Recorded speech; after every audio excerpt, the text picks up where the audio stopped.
He froze. There she was, standing under the golden glow of the city lights, holding the hands of two identical little boys who looked exactly like him.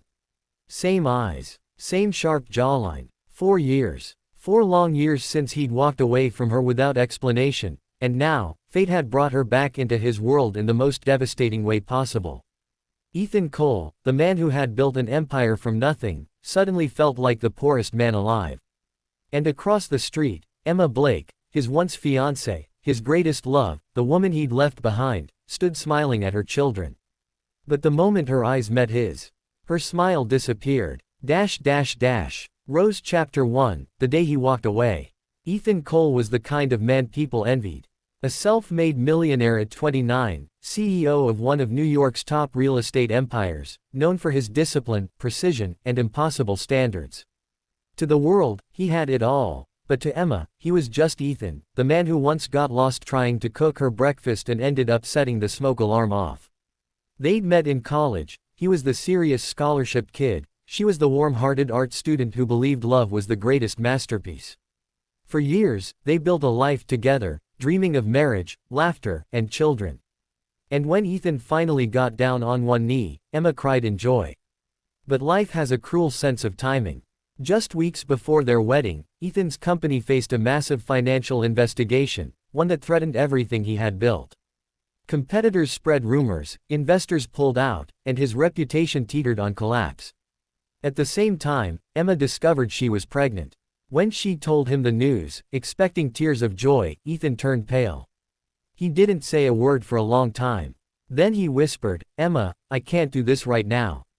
She thought he meant the stress, the timing, the pressure. But when she woke up the next morning, he was gone. His phone was off. His number disconnected. He'd walked out of her life completely, leaving her with nothing but an engagement ring and a broken heart.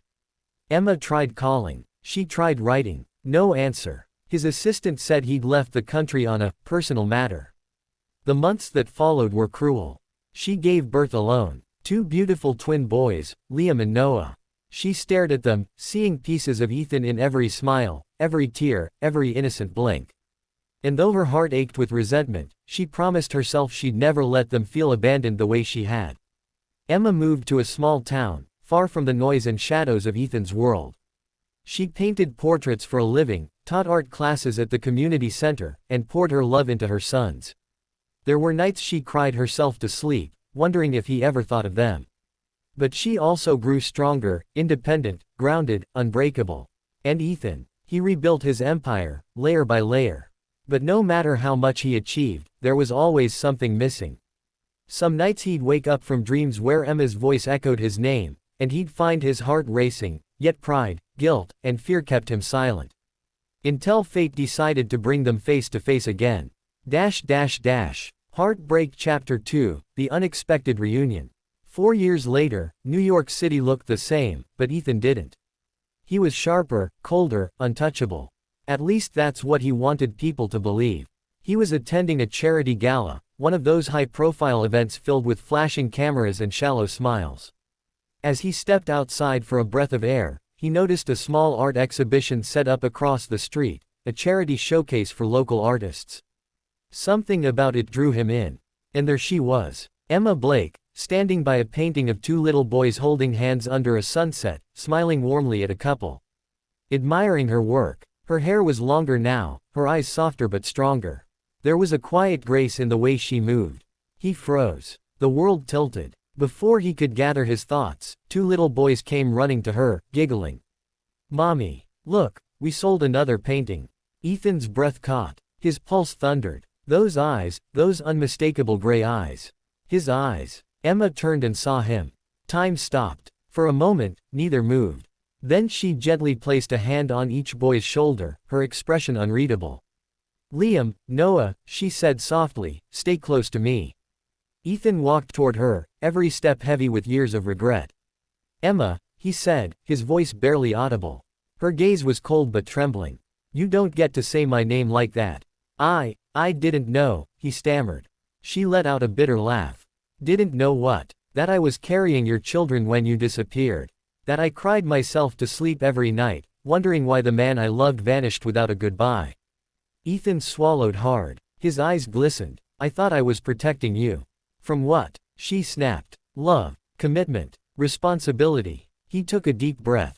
The investigation back then wasn't just business, it was criminal. Someone tried to frame me. If they had connected you to me, you would have been dragged through the mud. I didn't want you to suffer because of my mistakes. I left to fix it, and when I tried to come back, you were gone. Tears welled up in Emma's eyes. You could have trusted me. You could have called. I know, he said, voice breaking.